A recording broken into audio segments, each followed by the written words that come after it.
Hey guys, welcome back to Winning Your Mind YouTube channel. I am Craig Graves, and today I have a very special treat. I am joined by a good friend of mine, Mr. Chris Gazdik. Chris is a very successful psychotherapist in our area. He has written a book I'm going to let him tell you about, and he also hosts a podcast. And I was the co-host of Chris's podcast for about 2 years. I kind of stepped away to work on my own business, my coaching gig. So here we are. So Chris, you want to fill in the blanks and kind of tell us a little bit more about you? Yeah, I like to say I'm a born and proud West Virginian. So I was born and raised in West Virginia. So proud mountaineer. So that's one of my big identities. You know, we were talking about doing the show, Craig, and I thought, man, this is weird. I got to introduce myself on Craig's Get Up show. So I thought I might do my Facebook personal Facebook thing. I forget what I said on there, but I'm like, married 23 years, got 2 kids, and mastered by 2 pup dogs. So that's that's is that a good introduction? Accurate. Yeah. Chris and I became friends through our sons who played baseball together. So we kind of casually knew each other from sitting at practice and watching games. And then we kind of ran into each other one day on a hiking trail, strangely enough. Right. And then after that, we had a beer and watched a UFC fight. And I asked Chris to be a member of my mastermind that I put together. And the next thing you know, we're doing a podcast. So We never did coach that team together, did we? no, we did not. We really would have been good co-hosts. We've been good co-coaches. Yeah, But in a way of introduction, yeah, I've been a mental health and substance abuse therapist for probably, actually, Craig, now I say since 1995. You would always get on my case. The number changes. I can't do the math anymore. So it's since 1995. That's the way I introduced that. But I've been a mental health and substance abuse therapist for quite a while. I really have always wanted to launch into another scaled up version of that because I'd been doing it for so long. So I, kind of pulled together some thoughts and wrote some stuff down and began to really saying, I need to share this kind of stuff with as many people as I can, which is why I kind of created the Through a Therapist Eyes platform, which is a podcast we've been doing. Man, dude, we're at 160 episodes now. Believe that? Wow, that's hard to believe. $160, man. Yeah, yeah. Cool.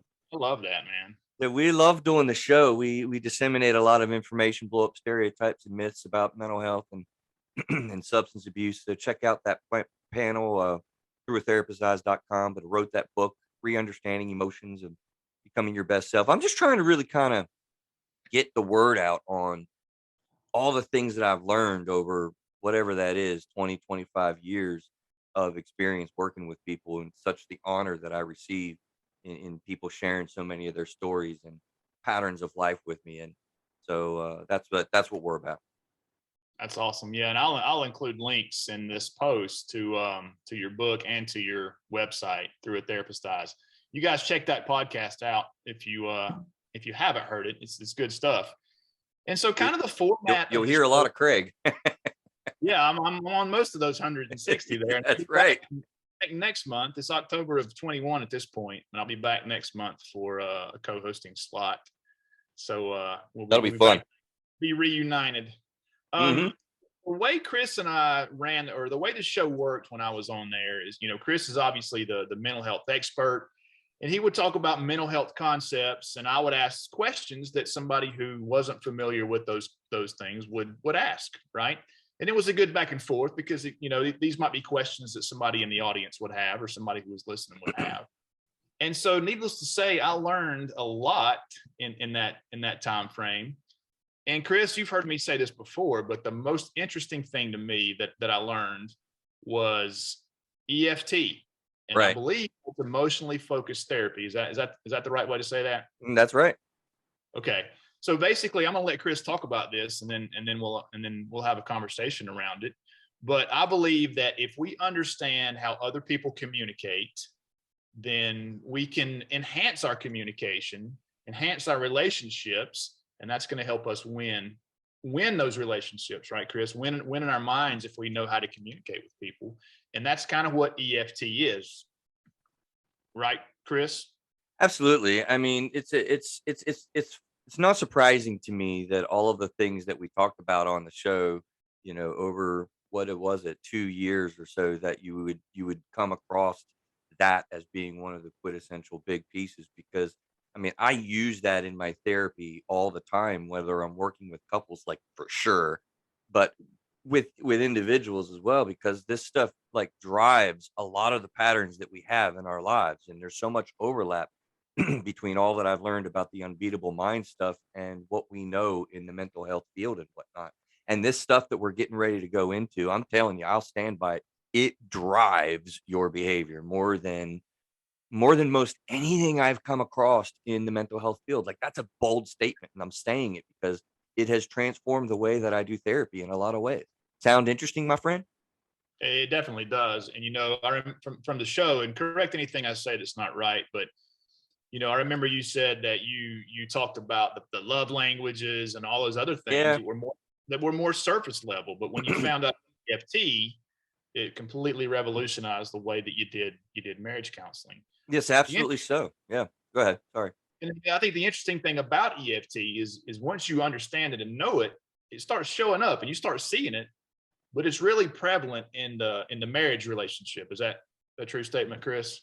I don't know that I would totally think that to be a true statement. It's most prevalent, meaning I guess it's loudest. Yeah, that's probably a fair statement. But I want to back off of that a little bit, just because, like I said, man, this shows up in friendships. It shows up in family relationships. It shows up in the way that you engage any attachment. Like, and if you're aware of yourself, you will see these things in all the attachments that you have like, across your life. So yeah, I agree, but I want to back off of that just a little bit, because it really is so profound. These patterns Gotcha. that we develop in our life, that develop from these insecurities. Yeah, and you didn't mention the business world there too, but Absolutely. business world, right? I mean, every area pretty much. Any attachment, Okay. any Well, relationship. tell us more about what it is and how it works. Okay, so here's the elevator version. I've kind of gotten good at trying to give a 5-minute spiel about what this is. It's so in depth, but here's the basics, right? So this guy John Gottman is the grandfather of it. He kind of, he sucked at his own personal relationships. So what he did is he designed a study where he went through and he took, like, just thousands of couples, put them in the love lab, is what he called it, and he just observed couples having conversations. Now, he did science with it. He checked out, watering ducts. He checked out, blood pressure and sweaty palms and heart rates, and so he wired people up, monitored and just observed, right? Thousands of couples, and what he identified is that the driving force in the way that they were discussing topics and the way that they attached really watered down to just simply one of two insecurities. So the beautiful thing of this is it's also pretty simplistic. People are operating from either the abandonment insecurity or the engulfment insecurity. Okay. Abandonment insecurity, people kind of can easily identify. You're afraid of being left, you're afraid of being alone, you don't feel valued, you don't feel important, or whatever. The other one is a little bit weird. Engulfment. I had to look it up, right? Engulfed by flames or engulfed by water. You're just overrun and overworked by somebody, so that all of their emotions just pour over you and you feel controlled. So you don't want to be engulfed, right? So abandonment and engulfment. And what happens is you operate from one or the other primary insecurity. Okay. Abandonment people develop behaviors where they pursue, and engulfment people develop behaviors where they withdraw. So what happens is abandonment people will be very externalized with emotion. They're very kind of out there. They'll kind of trigger dates. They'll engage because they want to develop emotional safety through being close, right? But engulfment people will kind of, they'll pull back. They're more internalized. They don't reach out as much, because they want to develop emotional safety by being distant. So they will create space. That two dichotomies, right? Like, drives our behavior. It is so powerful. So take that into a relationship, a marriage, if you will. But again, we're talking about your business partner, because they say in business, right? That's like a marriage. And we're talking about our friendships. We're talking about Yeah. wherever we attach. One person will probably tend to be operating, well, I'm sorry. In any of those relationships, you have three outcomes potentially, right? One is the abandonment, and they're going to pursue, tied with another abandonment person who pursues. It's crazy, Craig. There's like a lot of loud things. Everyone's offering their ideas. They're boom. It's a love fest when it's great, but it's a battle. It's nuts when it's not. And I've had therapy sessions with couples that are just like, you can't get a word in edgewise. It's over the top. Okay. But it's kind of rare. Even rarer to get one person operating from engulfment and another person operating from engulfment. It's like, we've talked about it, Craig. Can you imagine that? It's just dead. Yeah, there'd be no communication, right? It's, all right, I'm over here, you stay over there. We'll all be good. Right. They're really developing emotional safety through space and detachment. I did a couples counseling one time with this. I'm pretty sure it was an engulfment tendency. And I mean, when I'm doing a couples counseling session, Craig, like I have so much information. I mean, there's so much to get, so many people talking. There's a lot going on. It's dynamic. I could do it for 2-3 hours easily. I was done in 40 minutes with these guys. Wow. They like gave me they gave me all the pertinent information, but it was just engulfment, and there's not a lot to say. So an overwhelming majority of time with this EFT stuff, we find one person operating from engulfment, one person operating from abandonment. And this is where you get the dynamic patterns that go on in a marriage. But again, you're pointing out business.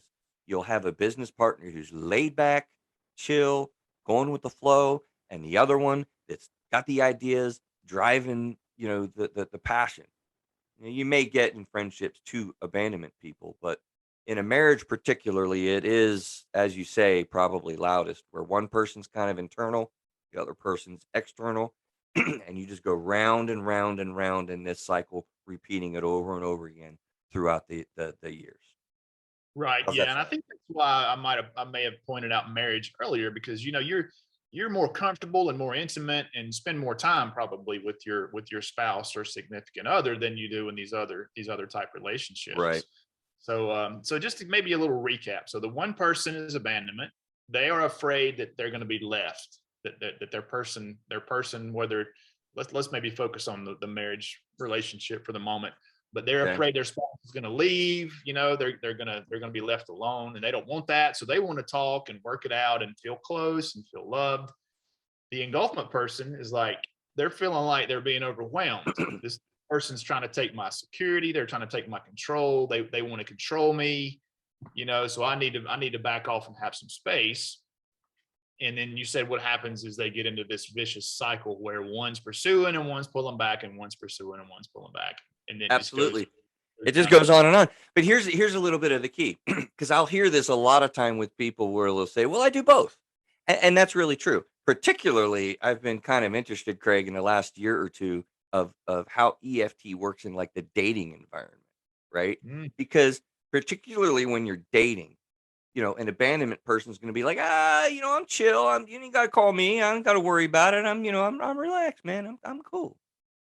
And the engulfment person is like, oh, you're so wonderful. They're giving compliments and attaching, and engaging. And then you ever heard this, right?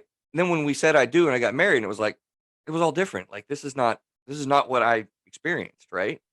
Be- Yeah. because the key is when you get triggered, when your emotions get upset, or you get kind of in a space where you're unsettled or feeling unsafe, that's when these behaviors kind of explode. Now the abandonment person's got to talk about it. We got to work it out. We got to figure it out. Like right now, like, why are we going to wait? The engulfment person's like, we don't have to talk about everything. Like, stop this. Like, give me some space. We'll talk about it tomorrow or sometime. Like, and that's where you get, the triggering. Does that make sense? Yeah. It does. It does. And so you're saying that people might have both tendencies, but they kind of gravitate toward one or the other. Right. So I had a client that I shared this with, and I'm not an expert, but from the conversations that you and have, and the things that you and I have had, and the things that You I've pretty learned, much are now. the client is totally in the abandonment camp, right? Yeah. And so I shared the podcast with him and let him listen to our conversation. And we came back and he said, I would think that I'm abandonment, but in my marriage, it got to a point where I didn't want to talk. I was distant. I Right. was removed. I was out, and that there were some engulfment tendencies showing up there. But I'm pretty sure this guy was in the abandonment camp, and he even said that. He said, I would think I'm abandonment, but here's the other situation. Right. So it does show up on both sides, right? It kind of does, but I've developed a phrase for that. Because that when I was first doing EFT, Craig, I was really confused about like when I saw that, it was like, wow, what I don't understand what's going on here. I didn't get it. And so here's a phrase that will I'm telling you, it probably fits this guy. It Engulfment people will kind of step back and pull back and withdraw to create safety. So they really do put up walls. They want space. But us abandonment people, I say us because I just outed you. You and me are in an abandonment camp. Is that fair to say? Yeah, I'll admit it. Yeah. I mean, it is what it is. Isn't that what they say? Right. Yeah. When we're in that space and we are shutting down, quote unquote, I don't like to think of that as abandonment people shut down because engulfment people shut down. But when abandonment people seem to be shutting down, here's the phrase: we give up the chase, right? We just give up. We're just I like, see. listen, I've done everything I know to do to make this relationship work. You've disrespected me. You've maybe you've even had an affair. Like I can't do this anymore. So you know what? I give up. So I give up the chase. I'll s- abandonment people are known for pouting.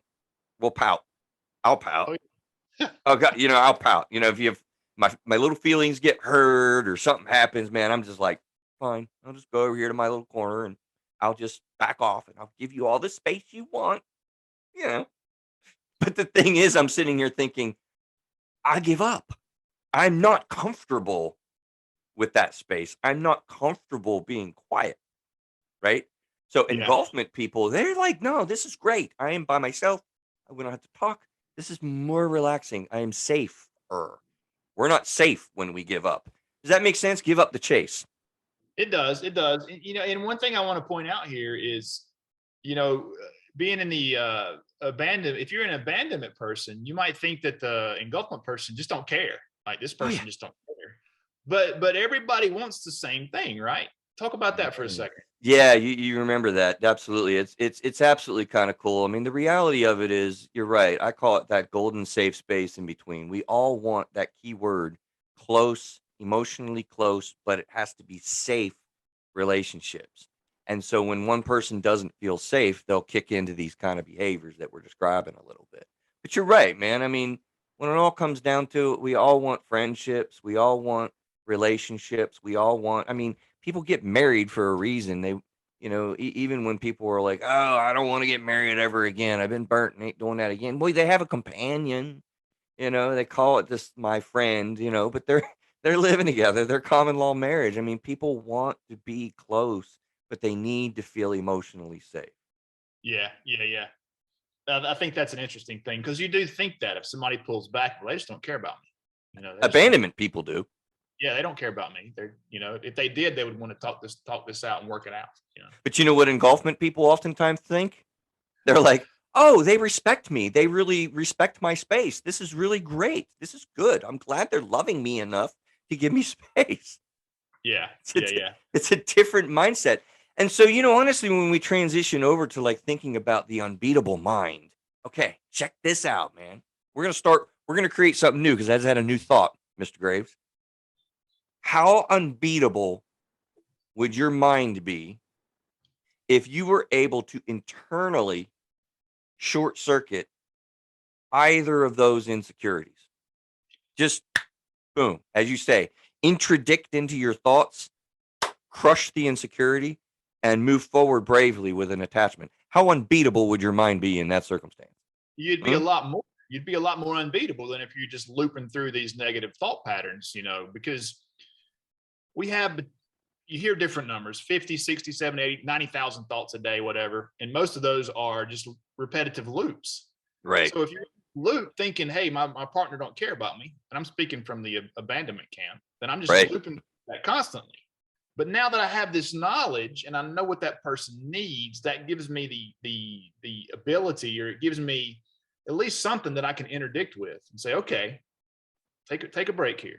This person does love me. They're just an engulfment person, and I need to give them some space. And I'll try. It doesn't come naturally to me, Craig, but I'll try to do it from the engulfment camp, right? Yeah. Because the engulfment camp's going to be thinking, okay, well, they're not trying to tell me what to do. They love me. They care about me. They're not trying to control me. They're just trying to express their emotions, trying to get close. I understand these abandonment people. My wife, by the way, let's talk about gender in a second. My wife, wants to, doesn't want to control me, rather. My wife just loves me. They want to be with me, and I need to be able to relax and allow them to be close to me. And I can tell them when I need space, but they're not trying to run right over me and tell me what to do all the time. I mean, that's, like I said, it doesn't come natural to me, but the engulfment camp might be trying to say that and interdict in their thoughts that way. Does that make sense? It's perfect. Makes perfect sense to me. Yeah. That was one of the things I kind of wanted to point out at some point during our conversation was, if you sit down with your spouse and learn about this and determine which camp you're in, and maybe I'm going to ask you that in a minute, how to figure that out. But once you've determined where you are, then there needs to be some compromise, right?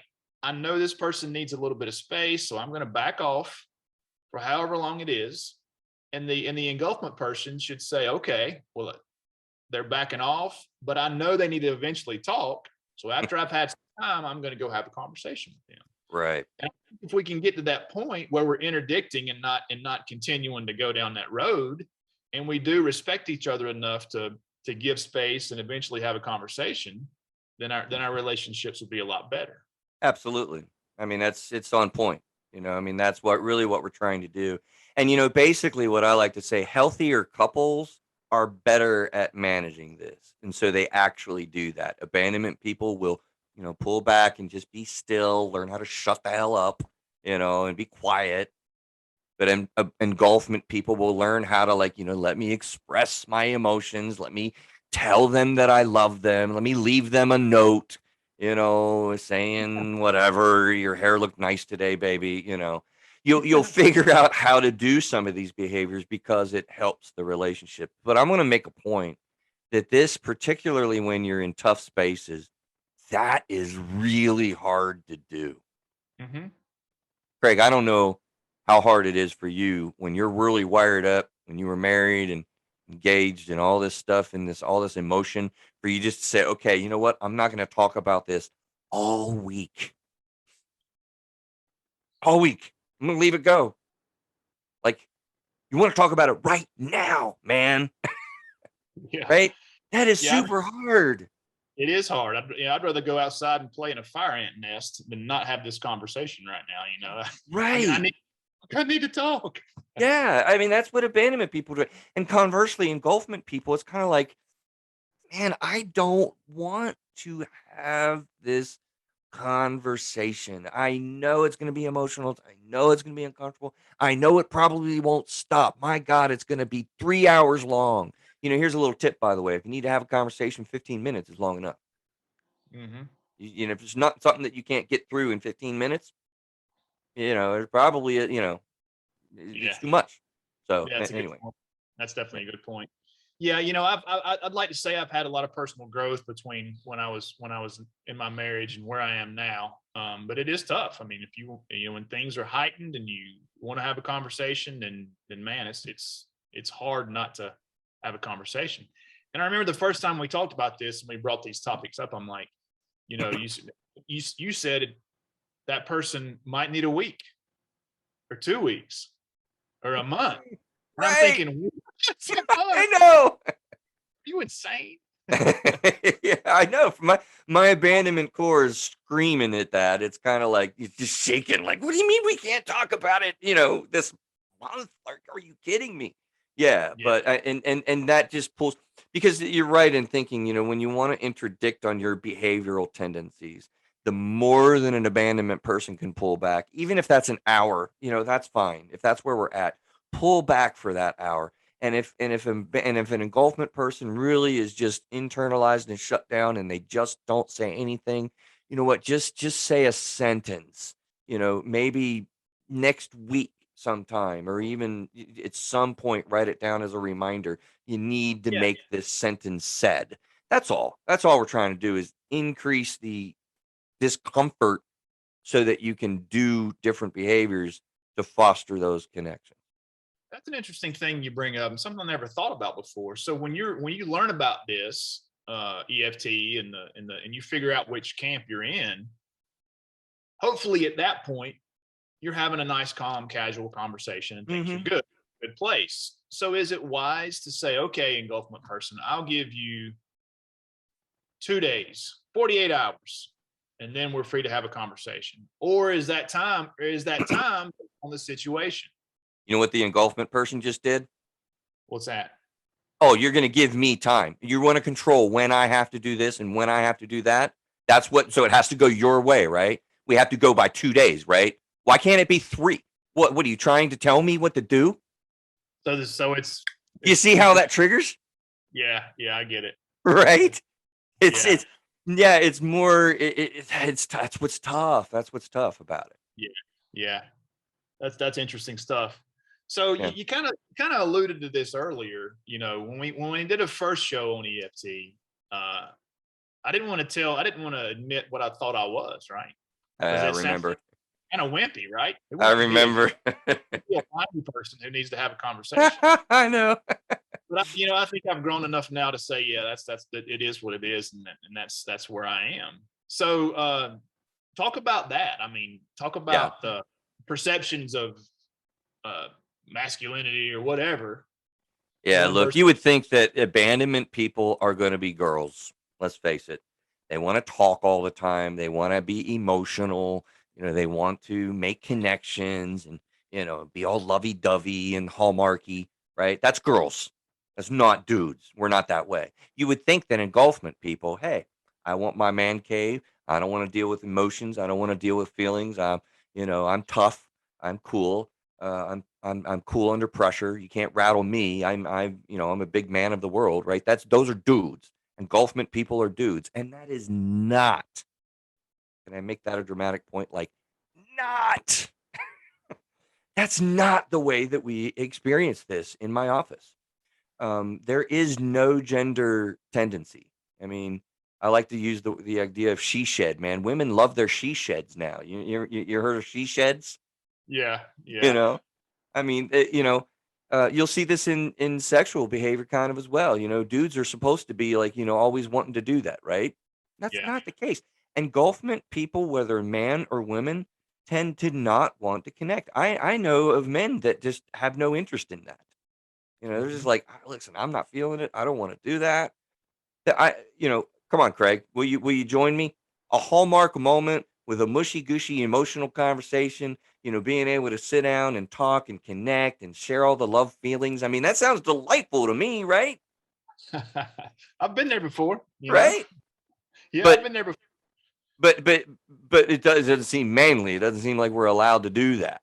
We're not Right. supposed to like thrive. I love Yeah. Hallmark cards. My wife makes fun of me because I like cards. I'm like, oh geez. I love those cards. Now you're getting into love languages, right?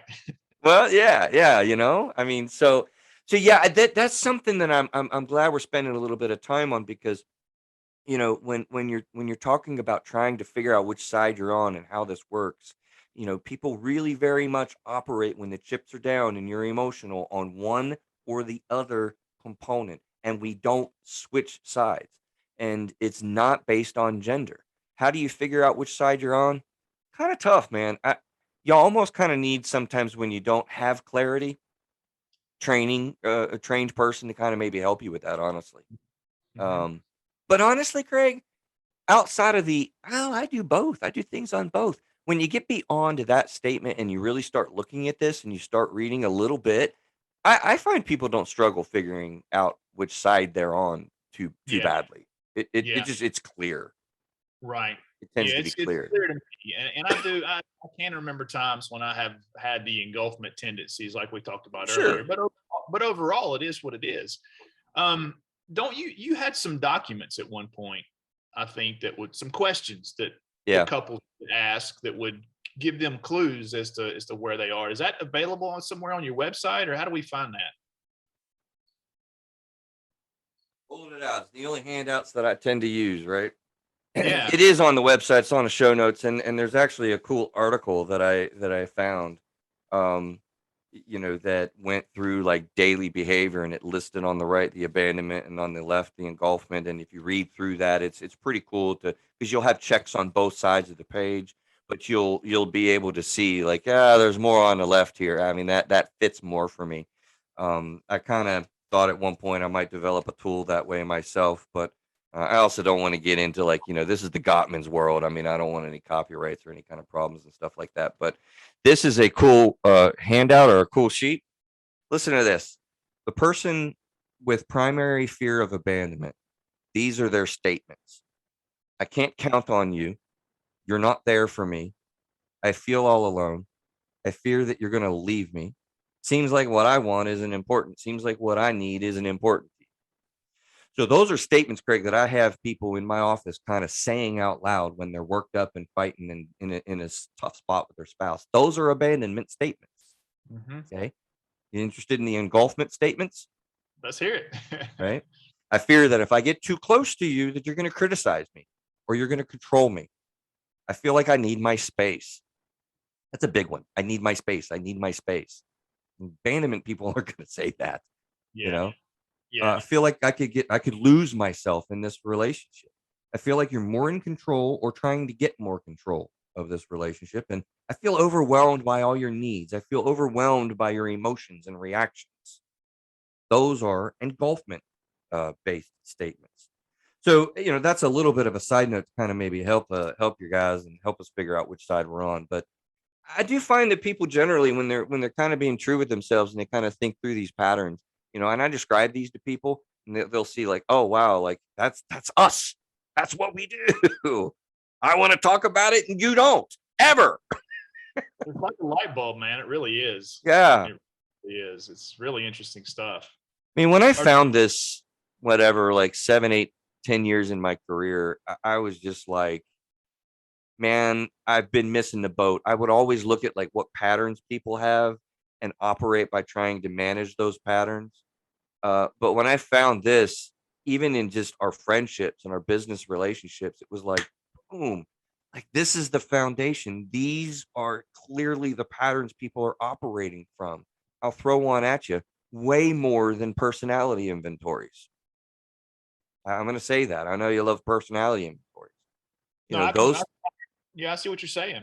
Yeah. It's like this is ingrained in our amygdala, like the fear-based systems that our brain are operating by. When they get triggered, like boom, there is nothing else but surviving. That's what these insecurities or fears are. They're powerful that way.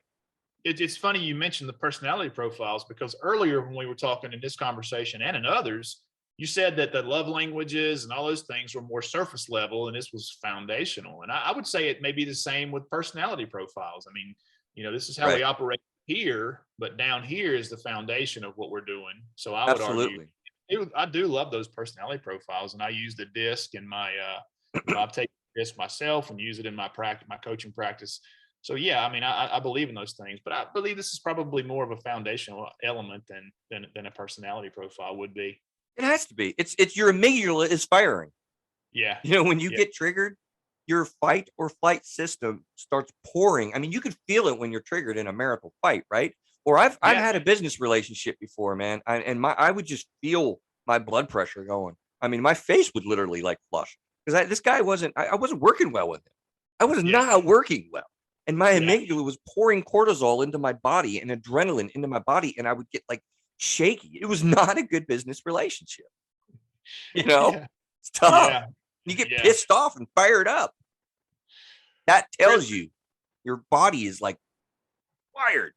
Yeah. It is. And that fight, flight, or freeze is primitive. I mean, that's that's ingrained in us, and it ain't going away anytime soon. So you're 100% right.